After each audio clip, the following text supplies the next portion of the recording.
Down here at the Tech Lounge. Tech Lounge, 1036 Main Street, downtown Stevens Point, Wisconsin, United States of America, Earth. There you go.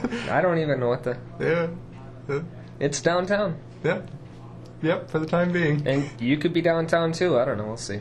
Yeah, it could be. Try harder. What game do you got for us today? I've got Borderlands 2 rated M for mature. I've been hearing things about this. Yeah, it's a game. And it's selling by probably the dozen. Dozens of copies, dozens of hundreds of thousands.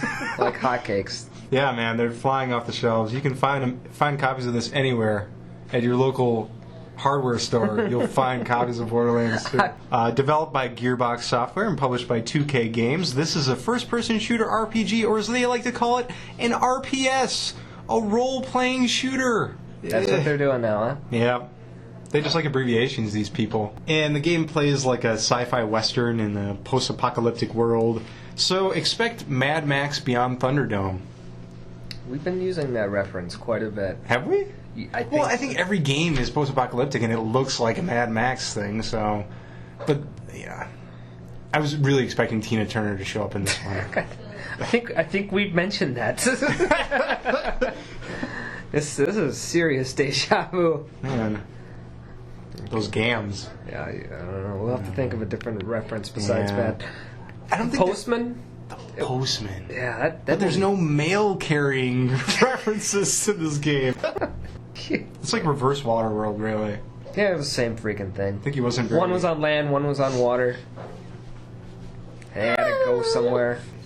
And basically, events take place a few years after the original, when a group of four, Roland, Lilith, Mordecai, and Brick, discovered a long-lost vault on Pandoria containing a mineral called iridium.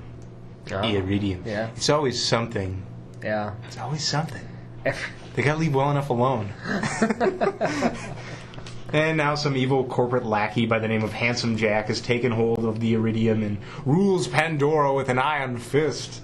So a new team of vault hunters has arrived in search of another vault, which could be even bigger and probably still containing iridium for all we know.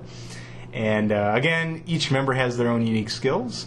The team now is Salvador, who's a gunzerker, which means he gets murdered and then he shoots two guns at once. There's Maya, who uses a phase lock, which is pretty cool. You can basically capture people in this glowing orb and lift them off the ground. So if you don't want to shoot at them, you can just shoot at others and have a guy just kind of in a bubble. Okay. Yeah, it works. Axton, he's the commando. He drops some turrets. So you can just drop a turret and run away like a coward. That's what I would do. Just set it up and like, hey, this will do my job. And there's also Zero, who kind of robotic. He drops a decoy and he has invisibility. Cheater. He's a cheater. Yeah. Dirty, rotten, cyborg cheater. Sneaky. Never trust a robot. They have no souls. They don't. It's fact. It's science. Look it up. It's math. And like all RPGs, this has a skill tree where you can adjust your strengths and use the skill points however you want. They also have this new system called BAS tokens. Use the bad tokens,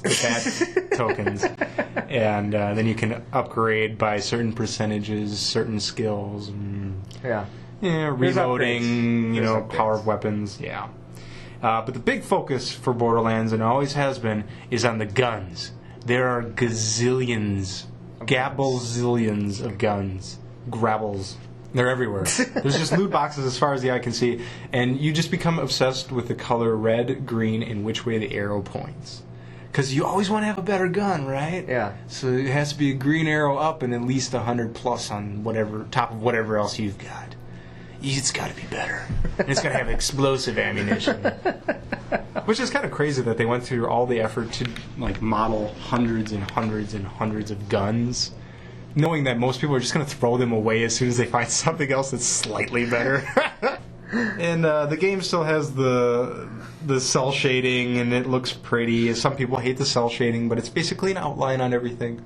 I think it looks cool. It's kind of got that comic book edge. Yeah. Whatever. And then there's challenging enemies and bosses, and the game encourages you to play multiplayer just because it's more fun to ninja loot everything and anger your friend. I give this game a solid 95 out of 100. I hear it's quite addicting. It is. It'll eat you alive. All right, is that anything going on? You got a Halloween party coming up? We do. October 26th. We're going to be hosting a big extravaganza. So it's going to be a night of gaming. We're going to have a lock-in, costume party, all kinds of things going on. Can you do that? Can you lock people in? Legally, no. Or are we going to do it? Yes. Basically, you pay a small fee. You get to spend the night here, play as many games as you want. Some free food middle of the night. What kind of food? You're not just going to be throwing out like Funyuns and saying, "Oh, you got free food." We're going to buy exactly one bag of Funyuns and leave it on the counter and say, "Go." And we're going to walk away from it. That's why we lock the door. I do love Funyuns. All right, well, thanks again. Thank you.